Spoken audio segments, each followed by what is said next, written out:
Tes cek sound 1 2 3. Assalamualaikum warahmatullahi wabarakatuh. Di video kali ini saya akan mentutorialkan cara memperbaiki dudukan baut oli ataupun crankcase semplek ataupun jebol seperti ini ya.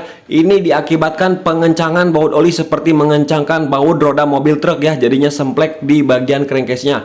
Oke, langsung saja kita perbaiki. Pertama-tama kita kasih kain ya, kita masukkan ke bagian lubang oli untuk mencegah dan meminimalisir serbuk gram yang masuk ke bagian dalam akibat dari pengeboran ataupun pengetapan. Nah, di sini saya menggunakan mata bor 12,5 mili dan gemuk ya, supaya lebih mudah, supaya si serbuk-serbuknya itu tidak masuk ke bagian dalam semua. Dia bakalan nempel di mata bornya itu sendiri. Kemudian cara pengeborannya itu harus berhati-hati ya teman-teman, karena di sini untuk pengeborannya itu agak-agak sulit ya, karena semplak sebelah ya teman-teman. Jadi usahakan harus lurus seperti ini. Nah, setelah itu udah masuk ya, tinggal kita bersihkan. Jadi nggak perlu lama-lama pengeborannya, setelah masuk udah. Kemudian di sini saya menggunakan mata tap M14 kali 1,25 seperti ini ya. Saya gunakan yang ujungnya runcing dulu, karena setiap mata tap itu ada 3 buah, ada yang runcing, ada yang sedang, ada yang tumpul. Nah, di sini saya gunakan yang runcing, kemudian saya kasih gemuk ya, supaya meminimalisir juga gram-gramnya ataupun lebih mudah saat prosesnya ya, karena ada pelicin ya. Hitam itu bukan tai kotok teman-teman, tapi itu gemuk stemplet ataupun grease ya, jadi jangan sampai salah paham. Oke, kemudian kita tap seperti ini. Nah, udah masuk ya teman-teman, sedikit demi sedikit, jangan dipaksakan dulu, cukup kita bikin drat luarnya aja dulu ya teman-teman. Oke, setelah terdapat ulir tinggal kita ganti menggunakan yang tumpul. Nih, udah saya ganti yang tumpul ya. Kemudian kita kasih gemuk lagi ya teman-teman. Nah, setelah itu baru kita masukin ke dalam ya teman-teman, jangan dalam-dalam, nantinya apa namanya ya, kejang gitu ya. Ini sedikit demi sedikit saya sudah melakukannya ya teman-teman, 1 kali putaran demi perlahan, itu menggunakan perasaan ya. Nah, oke, alhamdulillah ini sudah masuk ya teman-teman. Nih, udah enak, udah lancar. Kalau udah enak, udah keluar, rasanya enak banget teman-teman. Oke, tinggal kita buka lagi ya teman-teman, seperti ini. Kalau udah capek jadinya lesu ya teman-teman, nah kita buka aja. Nah, ini udah selesai ya proses pengetapannya ya teman-teman. Jadi sangat mudah sekali, tinggal kita bersihkan. Kemudian kain yang ada di dalamnya kita lepaskan lagi tuh teman-teman, gram-gramnya ya sudah keluar semua. Oke, kemudian kita bersihkan lagi seperti ini. Nah, di sini untuk memperbaikinya saya menggunakan bos derat ya teman-teman. Jadi seperti ini bos derat juga ya. Jadi kita nanti menggunakan baut M10 ya, jadinya baut 14, yang tadinya baut M12 jadi baut M14. Kemudian jangan lupa kasih ring aluminium juga ya, supaya lebih lebar. Nah, seperti ini. Kemudian kita ukur dulu panjangnya, jangan sampai kepanjangan, supaya olinya nanti bisa terkuras semua. Nah, di sini untuk bos deratnya itu masih agak panjang. Jadi saya harus gerinda dulu kurang lebih 3 mili. Nah, setelah saya gerinda seperti ini udah pas, udah saya ukur. Kita tinggal gunakan baut 14 ataupun baut M10 yang gak panjang seperti ini untuk proses pemasangan.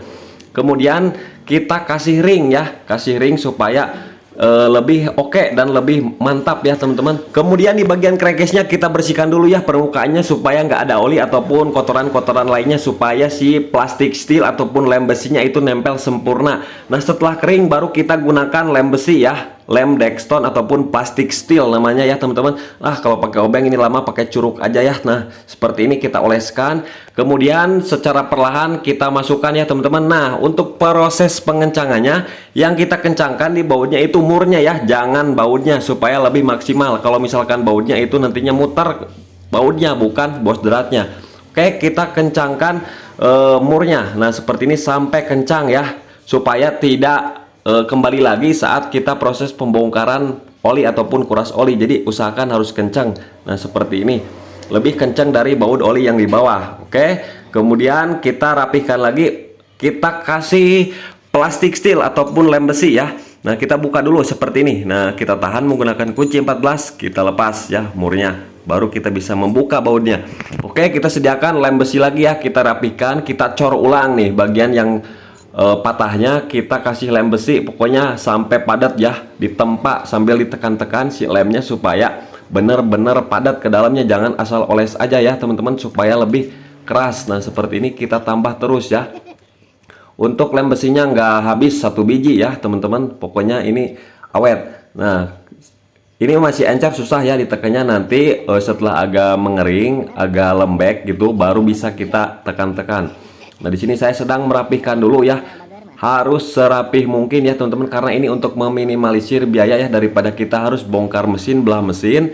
Biayanya lebih besar karena ini Kang Ojek ya teman-teman, jadinya untuk meminimalisir biaya cukup seperti ini. Nah, ini udah saya cor teman-teman, udah saya tekan-tekan dan hasilnya seperti ini, tidak menghalangi bagian bak kopling. Jadi ketika membongkar bak kopling itu tidak masalah. Kemudian setelah kering kurang lebih 1 jam ya, saya habis 4 batang rokok, 1 gelas kopi hitam.